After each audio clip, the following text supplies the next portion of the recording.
സുൽത്താൻ ബത്തേരി സ്വദേശി ഹേമചന്ദ്രനെ കൊലപ്പെടുത്തിയ കേസിൽ അന്വേഷണം 2 സ്ത്രീകളിലേക്ക്. കണ്ണൂർ ഗുണ്ടൽപേട്ട് മേഖലയിലെ സ്ത്രീകളെ കേന്ദ്രീകരിച്ചാണ് അന്വേഷണം. കൊലപാതകത്തിന് പിന്നിൽ കർണാടക ഗുണ്ടൽപേട്ടിലെ സ്ത്രീക്ക് പങ്കുണ്ട് എന്ന് ഹേമചന്ദ്രന്റെ സഹോദരൻ ഷിബിത് 24നോട് പറഞ്ഞു. ഒരു സ്ത്രീയായിട്ട് ചേട്ടന് സുഹൃബന്ധം ഉണ്ടായിരുന്നു, സൗമ്യ എന്ന് പറഞ്ഞിട്ടുള്ള ഗുണ്ടൽപേട്ടുള്ള. വർഷങ്ങളായിട്ട് ഞങ്ങളെയൊക്കെ ഇൻട്രൊഡ്യൂസ് ചെയ്തത് ഒരു സിസ്റ്റർ എന്നുള്ള രീതിയിലാണ് ഇൻട്രൊഡ്യൂസ് ചെയ്തത്. പക്ഷേ ആ ഒരു സ്ത്രീ പല പ്രാവശ്യവും ഏട്ടനെ വിളിച്ചുകൊണ്ടിരുന്നുണ്ടായിരുന്നു പൈസയ്ക്ക് വേണ്ടിയിട്ട്. അപ്പൊ ഇതിനകത്ത് സൗമ്യക്ക് നല്ല പങ്ക് ഇതിനകത്ത് ഉണ്ടെന്നാണ് എന്റെ സംശയം. ഇത് ഞാൻ പോലീസുകാരുടെ അടുത്ത് ഞാൻ പറഞ്ഞിട്ടുണ്ടായിരുന്നു. ഈ ഒരു സ്ത്രീനെ പരിചയപ്പെട്ടതിന് ശേഷം കണ്ടമാനം സാമ്പത്തിക ഇടപാട് ആൾക്ക് വന്നിട്ടുണ്ട്. അതിപ്പോ ഹേമനെ തപ്പി നടക്കുന്നത് കുറെ കാലമായിട്ട് തപ്പി നടക്കുന്നുണ്ട് ഈ പറഞ്ഞ ഈ സൗമ്യ നമ്പറിനൊക്കെ വേണ്ടിയിട്ട്. സുജിത് അയ്യപ്പത്ത് ഇപ്പോൾ വയനാട്ടിൽ നിന്ന് വിവരങ്ങളുമായി ചേരുന്നുണ്ട്. സുജിത്, ഈ സഹോദരൻ ഒരു സ്ത്രീയുടെ കാര്യം പറയുന്നുണ്ടല്ലോ, ഒപ്പം ഈ അന്വേഷണ സംഘം ഇപ്പോൾ എത്തിച്ചേർന്നിരിക്കുന്ന നിഗമനങ്ങൾ എന്തൊക്കെയാണ് സുജിത്ത്?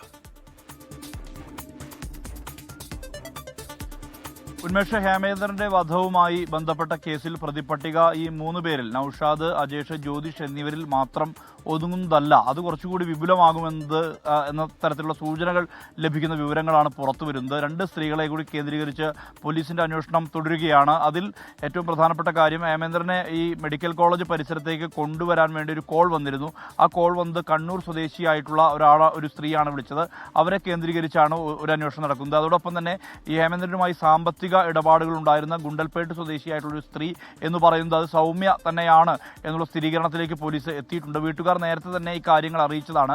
ഹേമചന്ദ്രനെ തട്ടിക്കൊണ്ടുപോയതിന് പിന്നാലെ തന്നെ ഇവർ നൌഷാദിനെ വിളിച്ചിരുന്നു എന്നുള്ള തരത്തിലാണ്. അതായത് ഇവർ നൌഷാദിനെ വിളിച്ചിരുന്നു, ഹേമചന്ദ്രനെ വിടരുത് എന്ന് സൗമ്യ പറഞ്ഞതായി അത്തരത്തിലുള്ള വിവരങ്ങൾ നമുക്ക് ലഭ്യമാകുന്നുണ്ട്. ഇതിന്റെ അടിസ്ഥാനത്തിൽ പിന്നീട് ഈ നേരത്തെ ഈ പ്രതിയായിട്ടുള്ള നൌഷാദും അതോടൊപ്പം തന്നെ ഹേമേന്ദ്രനും ഒപ്പം ഈ സൗമ്യയും പരസ്പരം അറിയാവുന്ന ആളുകളാണ് എന്നുള്ള തരത്തിലുള്ള വിവരം കൂടി ബന്ധുക്കൾ പങ്കുവയ്ക്കുന്നുണ്ട്. അങ്ങനെ അറിയാവുന്ന ആളുകൾ തമ്മിലുള്ള സാമ്പത്തിക പ്രശ്നങ്ങൾ, അത് സാമ്പത്തികമായി വിഷയങ്ങളുണ്ടായിരുന്നു. ഇതിന്റെ തുടർച്ചയായാണ് ഇത്തരത്തിലൊരു കൊലപാതകം ഉണ്ടായിരിക്കുന്നത് എന്നുള്ള തരത്തിലുള്ള സൂചനകളാണ് ലഭ്യമാവുന്നത്. ഈ സഹോദരനായിട്ടുള്ള ഹേമേന്ദ്രന്റെ സഹോദരൻ ഷിബിത്ത് നമ്മോട് വിശദമായ രീതിയിൽ തന്നെ ഈ വിഷയം പങ്കുവച്ചിട്ടുണ്ട്. ഈ സൗമ്യ എന്ന സ്ത്രീക്ക് എതിരെയാണ് പ്രധാനമായും ആരോപണങ്ങൾ ഉന്നയിക്കപ്പെടുന്നത്. കുടുംബം സൗമ്യയുമായി ഹേമേന്ദ്രന് സാമ്പത്തിക ഇടപാടുകൾ ഉണ്ടായിരുന്നു. ഹേമേന്ദ്രന്റെ സാമ്പത്തിക പ്രശ്നങ്ങൾക്ക് കാരണം സൗമ്യയാണ് എന്നുള്ള സംശയമുണ്ട് എന്നുള്ളതും ഷിബിത്ത് പറയുന്നുണ്ട്.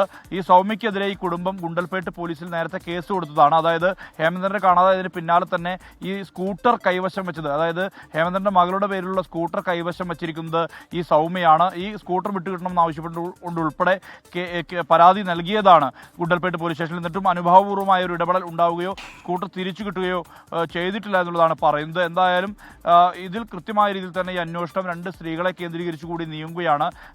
വരും ദിവസങ്ങളിൽ തന്നെ ഇവരുടെ അറസ്റ്റിലേക്ക് നീങ്ങാനുള്ള സാധ്യത തള്ളിക്കളയാൻ കഴിയില്ല. അതേസമയം നൌഷാദിനെ സൗദിയിൽ നിന്ന് തിരിച്ച് നാട്ടിലേക്ക് എത്തിക്കാനുള്ള ശ്രമവും തുടങ്ങിയിട്ടുണ്ട്. ബത്തേരിയിലെ വീട്ടിൽ വെച്ചാണ് ഈ കൊല നടത്തിയതെന്നുള്ള തരത്തിലുള്ള സ്ഥിരീകരണത്തിലേക്ക് പോലീസ് എത്തിയിട്ടുണ്ട്. ഉന്മേഷ്, ശരി, സുജിത്ത് അയ്യപ്പത്താണ് വാർത്തയുടെ വിശദാംശങ്ങൾ നൽകിയത്.